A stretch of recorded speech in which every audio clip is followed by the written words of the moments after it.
Welcome again. This is Abda T. My name is James. 10 scary secrets hidden in the Vatican. Church that don't want us to know. Except for the Pope's body, Vatican City may have fewer than 1,000 citizens and spans only 110 acres. But it also has a multi-million-dollar budget and an unbelievably complex history. Understanding how it all works requires passing through centuries of religious texts. Is the Vatican confusing and mysterious? Is the Pope Catholic?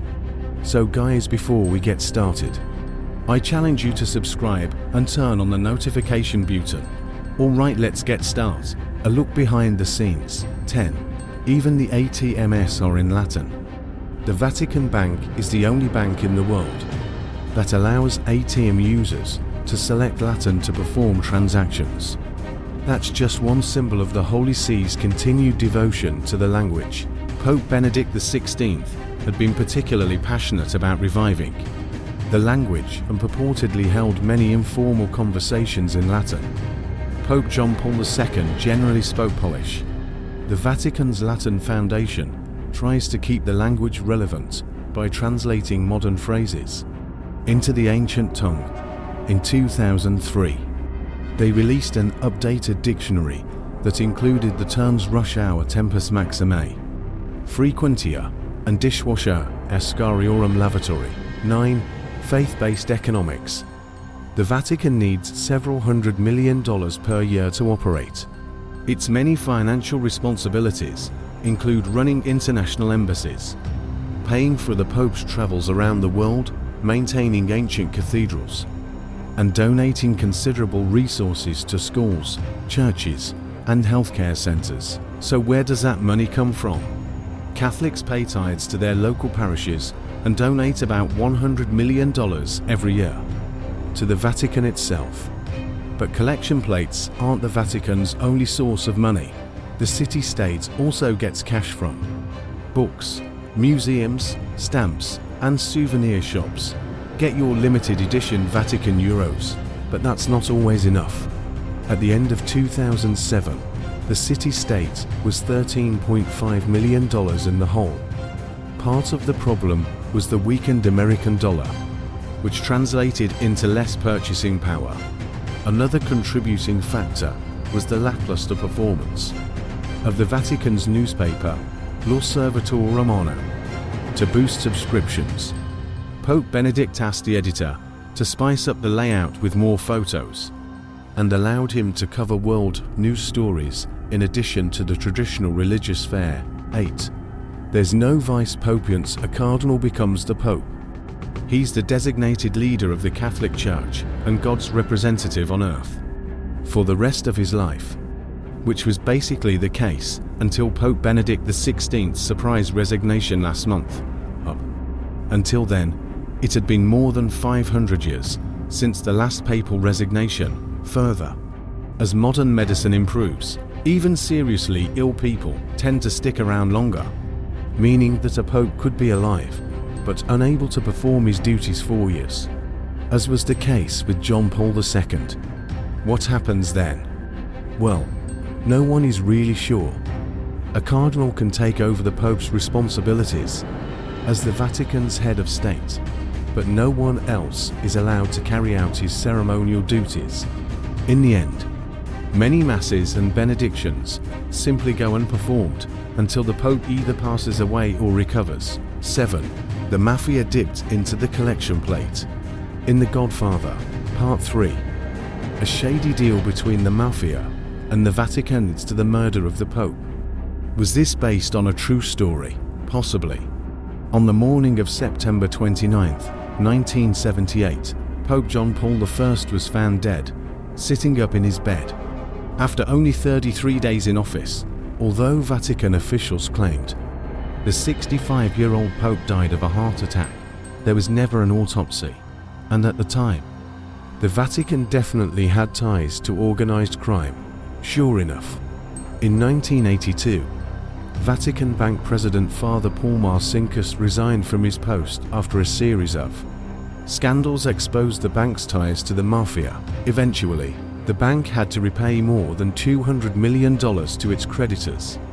But Marcinkus was never indicted of a crime, and though he was suspected of being involved in several mysterious deaths, including Pope John Paul I's, Marcinkus successfully claimed diplomatic immunity in the United States and retired to Arizona in 1990 and died there 16 years later.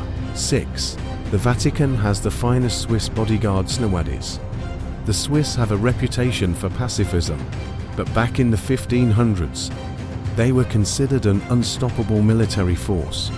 Swiss armies were renowned for their mastery of a weapon called the halberd, a deadly combination of a spear and an axe, and their ground troops were famous for routinely demolishing legions of enemies on horseback. After Pope Julius II witnessed their ferocity in battle 500 years ago, he recruited a few soldiers to become his personal bodyguards. Ever since, Swiss guards have pledged fidelity to the Pope, sometimes dying for the cause. During the sacking of Rome in 1527, for instance, 3/4 of them were killed while providing cover for Pope Clement VII to escape. Today, the 100 or so members of the Swiss Guard spend most of their time bedecked in Renaissance garb, twirling their halberds in ceremonies, or manning checkpoints around the Vatican when the guards are actually protecting the Pope. They wear plain clothes and carry distinctly modern weapons. 5. The Pope liked to text message during his tenure. Pope Benedict XVI routinely sent text messages of his homilies to mobile subscribers around the world, and in 2009, the Vatican opened up an official YouTube channel to show various papal addresses and ceremonies. The Vatican even released an iPhone application that contains multilingual versions of the Breviary Prayer Book and the prayers of Daily Mass. Most recently, Benedict had joined Twitter in December, 2 months before his resignation.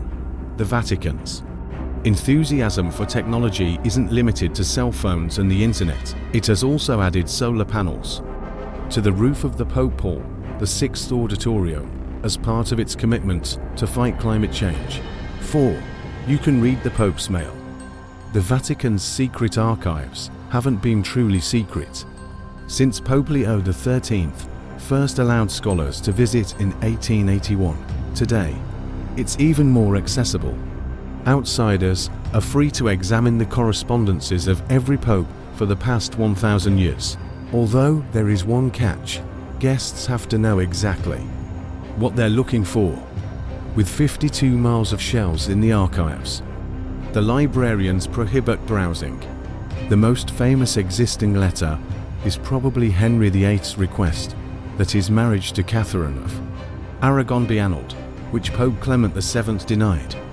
Henry divorced Catherine anyway and married Anne Boleyn and 4 other women, leading to Rome's break with the Church of England.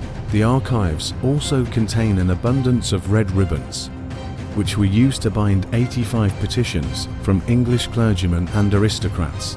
3. The worst confessions. Some sins are simply too much for a local bishop to forgive.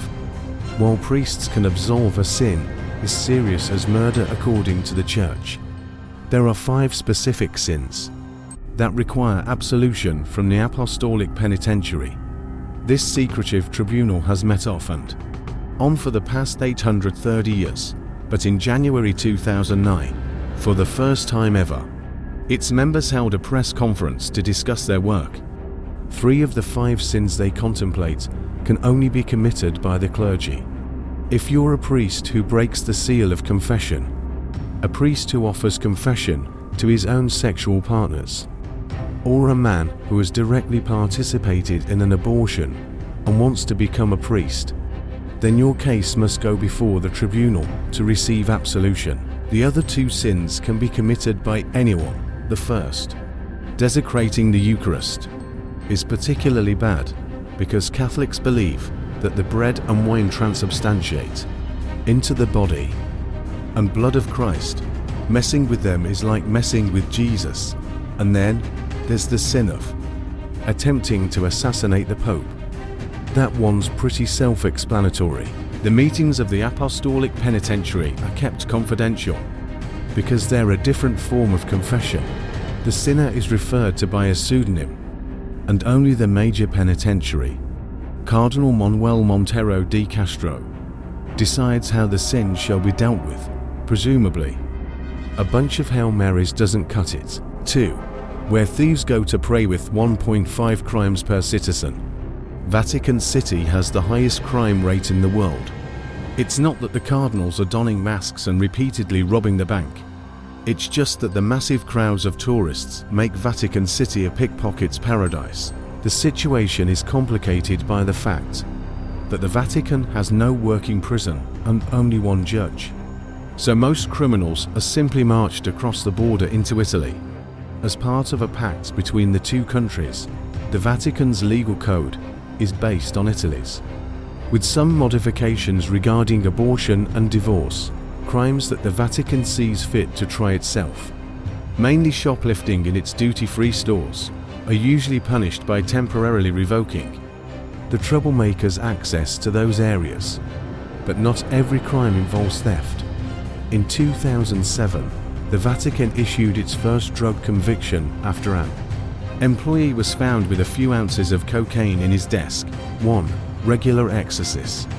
Baudelaire once said that the greatest trick the devil ever pulled was convincing the world he doesn't exist. But in modern-day Vatican City, the devil is considered alive and well. The late Pope John Paul II personally performed 3 exorcisms during his reign, and Pope Benedict XVI expanded the ranks of Catholic-sponsored exorcists throughout the world. In fact, Father Gabriel Amorth, the Church's chief exorcist, claims to expel more than 300 demons a year from the confines of his Vatican office.